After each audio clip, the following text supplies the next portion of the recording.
And then it's your boy Symbolic Sportsaholic bringing you another great edition of NFL Weekly Predictions.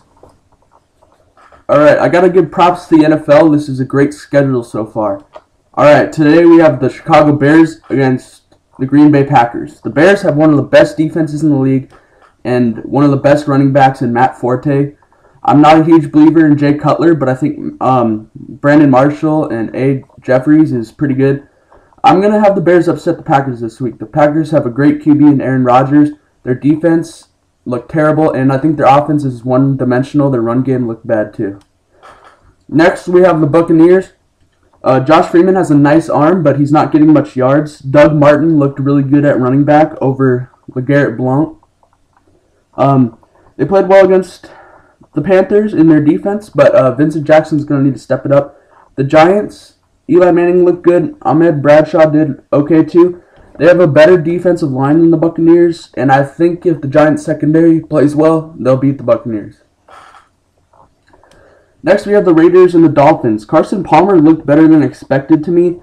Even though the Raiders special team lost them that game, they looked catastrophic. The run game, Darren McFadden looked really well, and they had a good run defense. I think they're going to beat the Miami Dolphins because Ryan Tannehill is not ready, NFL ready yet. Reggie Bush is a pretty good back, but I don't think he's going to give them 300 plus yards. I just think the Raiders are going to win that game outright. Next, we have the Texans versus the Jaguars. Andre Johnson looked good at wide receiver, and Matt Schaub is doing pretty well. Arian Foster, of course, is one of the best backs in the league. And the Texans have a top 5 best defense in the league as well. The Jags should have won that game against the Vikings, but Blaine Gabbert is looking average. Maurice Jones-Drew had a decent start. I think he'll get better with time, but they're just an average NFL defense. I think the Texans win. All right. Next, we have the Browns and the Bengals. Brandon Weeden flat out sucked in week 1 against the Eagles, but the Eagles have a good defense. But let me tell you, the Browns' defense looked pretty good. I'm having the Browns upset the Bengals. Andy Dalton is going to have a sophomore slump this year, even with Ben Jarvis, Green Ellis. Ellis looked good last week against the Ravens D, but their defense got slaughtered. I think the Cleveland Browns can win. It's going to be an upset. Next, we have the Chiefs and the Bills. I like this Chiefs team. They played good against the Falcons. Well, I guess decent. They gave up a lot of points, but their offense is very much improved. The Bills, Ryan Fitzpatrick made a lot of bad plays and picks. Fred Jackson got injured, although C.J. Spiller did a nice job filling in. But their defense looked like the worst in the NFL last week against a shitty Jets team. I'll take the Kansas City Chiefs all day. Next, we have the Ravens and the Eagles. Joe Flacco is an underrated quarterback. Ray Rice gets huge gains because the O-line for the Baltimore Ravens is just unstoppable. I think if Ed Reed in the secondary for the Ravens play well, they could win. But I'm going to go with the Eagles here just because I think that LaShawn McCoy, if he gets more handoffs, he'll do well against this Raven defense. And come on, the Ravens have to lose some point this season. All right.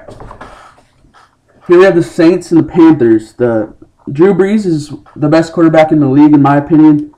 Their run game is not too good, though, with Darren Sproles this year so far. And their defense looked horrendous against the Redskins. But the Panthers didn't do too well themselves. They looked like an average team. Their run game was not very good. Their pass game was pretty good, but I don't know. I still take the Saints. Next, we have the Cardinals, who have the worst quarterback in the league against the Patriots, who have one of the best quarterbacks in the league in Tom Brady. The New England defense looks a lot better than they did last year. The Cardinals don't have a quarterback or a running back. I think they have no chance with Kevin Cobb. But I'll take the Patriots because Scott Ridley looked really good in week 1. We'll see what happens, but Patriots are going to win that game. All right, Vikings and Colts. This game looks very interesting to me. Christian Ponder played well in week 1. Adrian Peterson looked not like his old self, but he looked a lot better than expected. And the Vikings have an above-average defense, believe it or not. I'll take the Vikings over the Colts. Reggie Wayne looked amazing in week 1. Andrew Luck didn't make very many smart plays, and Donald Brown is just a below-average running back. So yeah, take the Vikings. All right, next we have Redskins and Rams. RG3 looked amazing, but Roy Halou Jr. needs to step it up. The Rams looked a lot better than expected against the Detroit Lions team. They almost won that game. They should have won that game. But Sam Bradford shouldn't be a starter for that team. Steven Jackson, though, is the best power running back in the league, in my opinion. He just needs some offensive linemen to block for him. So take the Redskins. Next, we have the Cowboys and the Seahawks. I was a little disappointed with the Seahawks last week. Beast Mode needs to get more carries to implement that defense, the offense. And the Seattle defense deserves more credit than it gets. But the Cowboys, they just played amazing against the Giants. I don't see any way they're going to lose this game. I really want Seahawks to win, but I'm going to go with the Cowboys here. If I had to put money on this game, I'd roll with the Cowboys. Next, we have the Jets and the Steelers. Jets were a surprising week 1. Mark Sanchez showed me up a little bit, but I don't think he's going to perform that well against the Steel Curtain. Sean Green is forgotten by most, but he has a potential to succeed in the NFL. But the Steelers, if Big Ben gets better protection from his O-line and Jonathan Dwyer picks it up in the run game, I think they'll have no problem beating these Jets. Darrelle Revis is a beast, but I'm pretty sure the Steelers can do it. Next, we have the Titans and the Chargers. Jake Locker put up almost the same stats as Tom Brady in week 1. Chris Johnson, though, was terrible. He had 19 attempts for only 4 yards. I was really disappointed in him. Hopefully he turns around this year. But that being said, I'm going to have to go with the Chargers on this one. Phillip Rivers has a lot of receiving weapons.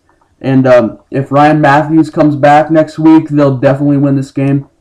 And their defense looked very good too. Eric Weddle and Quentin Jammer look good. Next, we have Lions and 49ers. The Lions almost lost to a Rams team. Kevin Smith looked good for the running back, but Matt Stafford threw a lot of picks. The defensive line played well, but the secondary needs to stop the pass for them to win. But I'm taking the 49ers winning easily here. Frank Gore is physical and he fights for yards. The 49ers defense is the best in the league right now. And Alex Smith, if he doesn't make poor choices, they'll have no problem winning this game outright. Next, we have the Broncos. Peyton Manning looks like he's back. We'll see what happens. Willis McGahee needs more attempts if he wants to succeed in the NFL.